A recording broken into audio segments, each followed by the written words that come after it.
여러분 안녕하십니까. NKTV의 김흥광입니다. 남한에는 지금 33,000명의 탈북자들이 살고 있죠. 자유를 찾아온 탈북자들, 그들이 바라는 것은 바로 이 자유롭고 풍요로운 세상에서 북한의 고향 형제들 기대대로 잘 살고 또 보다 능력 있는 자유인으로 거듭나는 거죠. 그러기 위해서 저희 NKTV도 탈북민들의 삶을 지원하고 그들이 삶에서 어려움들을 적극적으로 이 사회에 올리려고 하는 그런 목적을 가지고 올해 새로운 프로그램을 개설했습니다. 탈북민들의 정착 현장이라는 주제로, 그리고 또 여성 기자를 현장에 파견해서 우리 전국 곳곳에서 살고 있는 탈북민들의 희노애락, 애환을 우리가 취재해서 본방송을 통해서 알려드리는 그런 시간을 갖도록 합니다. 니모의 새로운 여기자 누구일까요? 소개하겠습니다. 정다운 기자님이십니다. 어서 오십시오. 안녕하십니까. 반갑습니다. 아마 시청자분들도 이만갑이나 또 모란봉 클럽에서 많이 본 스타급의 소개가 너무 소박한 것이 아니었습니까? 아닙니다. 아니에요. 사실 모란봉 클럽에서 그 사람들이 아마 기억할 겁니다. 북한군의 여성 정치장교였습니다. 북한 열병식에 참가해서 여군들의 그 90도 각도 올리는 이 다리를 번쩍번쩍 쳐드는 그걸 직접 이제 시연을 했거든요. 그래서 사람들이 아마 기억에 많은 것 같아요. 협소하지 않다면 한번 좀 또 청하고 싶은데 오늘 저희가 장소가 협소하네요. 다음 기회는 장소를 좀 크게 만들어가지고 예. 우리 NK TV를 열렬 시청하고 계시는 여러분들에게 더 새로운 모습으로 꼭 보여드리려고 합니다. 그렇습니까? 혹시 유튜브 방송 많이 알고 있었는가요? 네, 유튜브 방송은 어느 정도는 알고 있는 것 같습니다. 제일 좋아하는 유튜브는 뭐예요? 네, NK TV 방송입니다. 거짓말일 것 같아요. 여성분인데 뷰티, 그러니까 아름다운 뭐 꾸미는 방, 먹방, 놀방 뭐 이런 거 아닐까요? 아닌 것 같습니다. 왜냐면 제가 북한 사람이다 보니까 제가 또 취재를 하고 해야 되기 때문에 NK TV에 대해서 제가 생긴 지는 얼마 안 됐지만 제가 1년 정도 돼요. 그렇죠. 근데 제가 열혈 시청을 했는데 내가 저곳에서 기자를 해서 북한에 대한 소스를 좀 알려드리자. 제가 만약 이게 재미없었거나 하면 지원을 했겠습니까? 너무 감사합니다. 참 저희들은 지금까지는 북한의 생생한 현장, 그리고 북한 주민들의 살아있는 그 모습들을 보여주기 위해서 지금까지 프로그램 편성했는데, 올해는 제가 부탁드렸지만은 우리 전국 각지에 살고 있는 탈북민들의 애환, 그리고 그들이 밝게 씩씩하게 성공적으로 살아나가는 그런 모습들을 우리 정다운 기자의 취재를 통해서 우리 대한민국 국민들에게 널리 알리는 그런 프로그램을 이제 하게 되죠. 여러분, 오늘 첫 시간이니까 우리 정다운 기자를 좀 신상 좀 털어보겠습니다. 신상을 턴다는 게 뭐 누구냐, 뭘 하다 와서 이런 것보다는 대한민국에 오신 지 몇 년이든가요? 저는 이제 거의 10년이 돼갑니다. 10년 차. 전 웬간하면 뭐 모르는 게 없을 것 같고 슬쩍 지나가는 이야기를 통해서도 저건 저런 거네 하는 감이 딱 오는 그런 10년입니다. 그렇죠? 네. 그래서 아마 이 취재에는 별 무리가 없을 것 같습니다. 그러면 정말 저나 우리 정다운 기자가 커다란 꿈을 가지고 대한민국에 도착했을 그 당시부터 시작해가지고 첫 세상이다 보니까 모르는 것, 알지만은 애매한 것, 그리고 전혀 우리가 상상하지 못한 여러 가지 현상하고 부닥치지 않습니까? 네. 정다운 기자가 대한민국에 도착했을 때, 이거 어떻게 이렇게 될까라고 하는 그런 놀라운 것들이 어떤 게 있었을까요? 저는 양강도 하늘 아래 첫 동네, 제 고향입니다. 비행기를 잘 벌 수 없는 그런 곳이기 때문에 제가 이제 중국을 경유해서 저는 몽골로 왔습니다. 몽골에서 이제 비행기를 딱 타는데 전 정말 놀랐습니다. 내가 장군님이 된 거 아닌가? 네, 정말 비행기 타는 사람들은 북한에서 최고의 수령이 아닌 이상 타기가 정말 어렵지 않습니까? 그래서 비행기를 탔을 때가 가장 놀랬고, 그리고 비행기에서 내렸을 때 이제 제가 두 번째로 가장 놀랬던 거는 인천공항에서부터 버스를 타고 시내에 들어서게 되는데, 낮에 들어섰나요? 네, 낮이었습니다. 커튼 사이로 내다봤더니 웬 백발이 된 할머니께서 운전을 하시는 거예요. 핸들을 딱 잡았는데 제 눈을 의심하지 않을 수가 없었습니다. 그래서 저분은 장관의 어머니시거나 아니면 대통령의 친척이거나 둘 중에 하나일 것이다 생각을 했어요. 그런데 그런 분들이 흔치 않게 보였어요. 그랬어요. 네. 참 우리 다은 씨가 보았던 놀라운 광경은 모든 탈북자들이 첫 순간에 너무 황홀하게 느끼는 그런 장면들이 맞는 것 같아요. 정다운 기자가 엄청 할 말이 많지만 두 가지를 이야기했는데요. 저는 초기에 어떤 감동은 일단 좀 가라앉고 집을 잡고 이 사회에 나왔는데 네. 뭔가 시장길을 느껴서 먹으러 지하 상가 같은 데를 내려갔어요. 근데 그게 큰 간판이 걸려 있었어요. 그래서 여기에는 무슨 메뉴를 하는 식당인가 해서 근데 그 간판 이름이 뭐라고 했냐면 패션 트렌드의 최고봉 바우하우스 이렇게 쓰고 푸드 코드 이렇게 있어놨는데 자 여기서 바우하우스라고 하는 용어 네. 나중에 알아봤더니 바우하우스가 제일 모직의 매장 이름인 것 같아요. 그러니까 저 영어를 전혀 모르는 건 아닌데도 네. 간판을 읽지 못하겠다는 거예요. 저는 조금 전에 대표님 말씀하신 바우하우스를 제가 뜻풀이 해봤어요. 그랬더니 바우는 예. 그 북한에 뭐 바우덜 하는 말을 쓰잖아요. 그래서 집으로 그 바우, 네, 그래서 그 바위집처럼 생긴 그런 집인 줄 알았거든요. 그래서 저도 그렇게 생각, 네. 저게 아주 멋있는 것 같다. 저 집 가서 뭘 맛있는 거 먹어야 되겠다. 이제 그렇게 생각했어요. 자, 저희들이 이야기를 하는 것은 북한 사람이 교육이 잘 안 되고 여기는 교육이 잘 되고 그런 것이 아니고 문화가 다르고 세상이 다르다 보니까 저희가 당연히 모르는 것들이 많을 수밖에 없죠.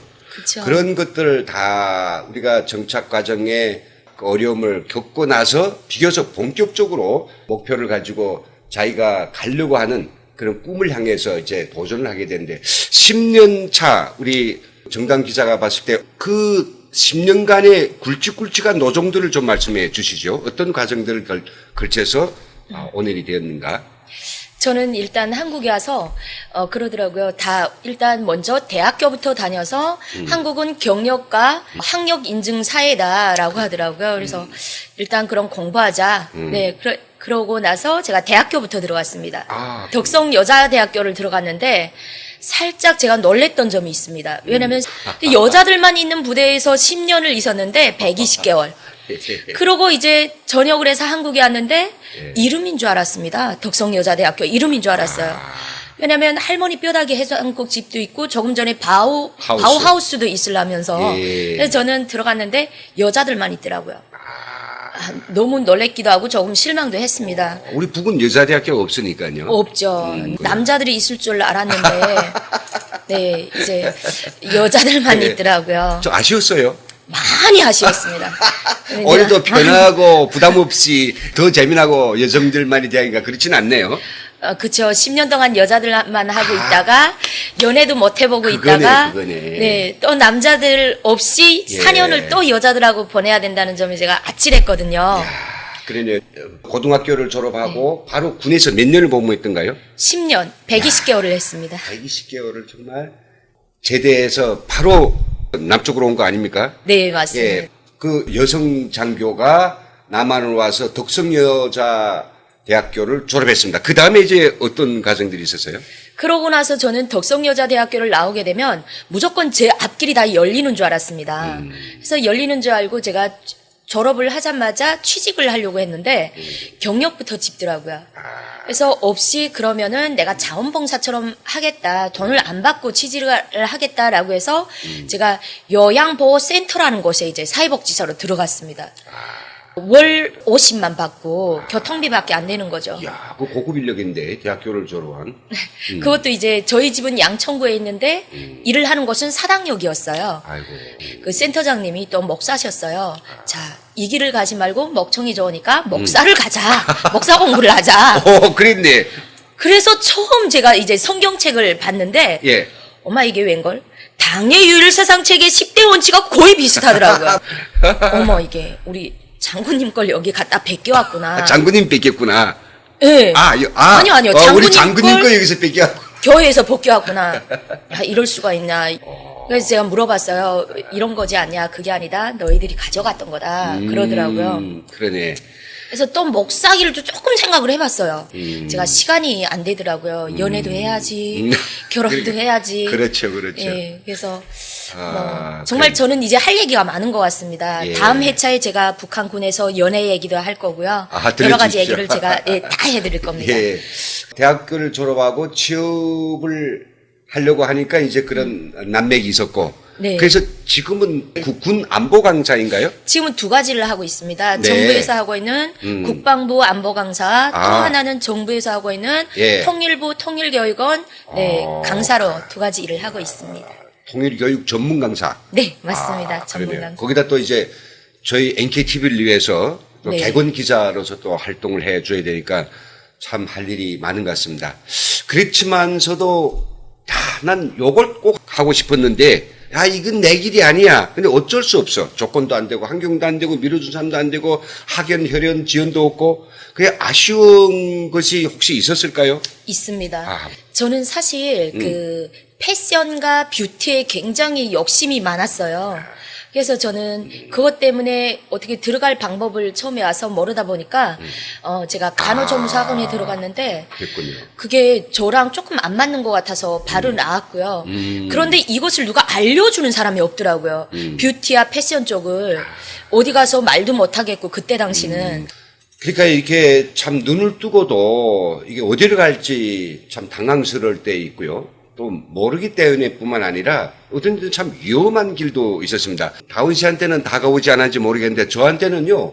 금방 이제 집 잡고 사회에 나왔더니 먼저 나온 선배 그리고 전혀 생각지 못한 사람에 의해서 제가 이 다단계 회사 사무실까지 제가 성큼성큼 찾아가지 않았어요. 그런 데는 안 갔어요? 갔습니다. 갔죠. 네. 가니까 다 저를 사장님이라고 불러주시고 근데 저는 이제 금세 이게 아니라고 하는 걸 저는 확인했어요. 그러나 그 후과는 아주 톡톡했답니다. 제가 원치도 않는 정수기를 갖다가 그 80만 원짜리 제가 사고 말았어요. 그거에 비하면 제가 예. 굉장히 똑똑한 대표님 죄송합니다. 예. 왜냐면 저를 처음에 금방 와서 지금 한 달도 안 됐는데 저한테 그러더라고요. 먼저 지금 한 1년 된 선배가 저한테 저기 가면은 크게 이렇게 오픈된 공간이 있는데 그 안에서 그냥 가기만 해도 각티슈, 물티슈, 휴지 다 준다라고 하더라고요. 저희한테 금방 왔을 땐 그게 큰 거지 않습니까? 그렇죠. 그게 갔더니 큰 두루마리 휴지를 주더라고요. 그 24개를 받고요. 10시간을 있었습니다. 근데 나가려고 해도 딱 문을 닫아매고 뭐 계속 얘기를 하고 교육을 하더라고요. 네. 그 이후로는 저는 가지 않았는데 네, 다음에 한 번 갔을 때는 강남에 가니까 거기는 진짜 형편없는 다단계더라고요. 정말 대표님 말씀하신 것처럼 사장님이라요? 들어가니까 사장님 기분이 좋긴 한데 뭔가 좀 찝찝하더라고요. 예. 그래서 들어갔다가 거기서는 10시간이 아니라 10분만 있다 저는 나왔던 적이 있었습니다. 그 사장님하고 박수 치고 들었다 놨다 하면서 알 사람 떼어주는데 야, 이게 북에서 못 해본 사장을 이겨서 단박에 사장이 됐으니까 기분 아주 짱이었는데 3일 전화라고 전화 3일 지나서 이게 문재인 되는구나 라고 이제 알고 그렇지만 때늦은 후에였어요. 그 이후로는 다시는 제가 다단계고 뭐이고 이런 데는 이제 발을 들여놓지 않고 있는데 참 다단계 소리가 났으니까 이렇게 탈북민들이 아무것도 잘 모르는 상황에서 여기저기서 참 유혹의 손 그리고 검은 손들이 막 뻗쳐듭니다. 이런 상황들을 우리가 스스로의 어떤 지혜를 가지고 정말 피해를 안 보고 낭패 없이 삶을 정도로 간다는 게 이제 보통 문제 아니지 않습니까? 어제 사실 제가 취재라고 해야 될까요? 네. 네, 취재를 했던 그 탈북민 친구가 한 명 있는데 동생이에요. 저한테 동생뻘인데 그 친구가 울면서 저한테 얘기를 하더라고요. 네. 온지 지금 탈북해서 온지 1년밖에 안 됐습니다. 그런데 그 친구가 왜 오냐, 뭐 때문에 그러냐 하니까 1년밖에 되지 않아서 300만 원 정착금을 딱 모아지고 그걸 가지고 뭘 해보겠다고 했던 친구가 이걸 다단계 아니다 그대로 들이밀었더라고요. 그런데 이게 아니다 싶어서 지금 3개월 만에 뽑으려고 했대요. 그러니까 뽑을 수 없다고. 자, 그렇다면 그 친구를 인도해준 그 윗사람한테 나 이거 사정이 생겨서 그 사정이란 무엇이냐. 이 친구가 위안 판정을 받은 거예요. 보험도 없는 거예요. 이 친구가 금방 왔으니까. 그래서 돈을 내야 되는데 이 돈을 달라라고 하니까 이 친구가 위상급이 또 있대요.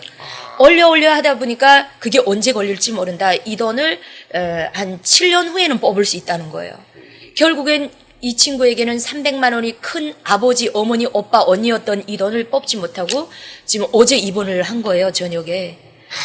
이런 것들을 어떻게 다단계에다 넣은 돈을 찾을 수 있는 이런 방법이 있다면 정말 좋겠는데 이 방송을 보시는 지금 시청자분들께서 정말 그런 소스를 좀 주셨으면 좋겠습니다. 그래서 저희 방송이 나섰습니다. 저희는 우리 전국이 각처에서 열심히 살고 있는 탈북자들, 그들이 말없이 그리고 뭔가 어둠 속에서 탈북민들을 향해서 다가오는 검은 손에 그 검은 마수에 당하고 지금 고통 속에서 있는 탈북민들의 애환을 저희가 정당 기자의 발품을 팔아가지고 그 자료들을 우리가 정밀히 조사해서 우리 국민들에게 또 우리 해당한 기관들에 알려주고 그것이 조속히 해결되도록 촉구하는 이런 방송 프로그램을 가지려고 합니다.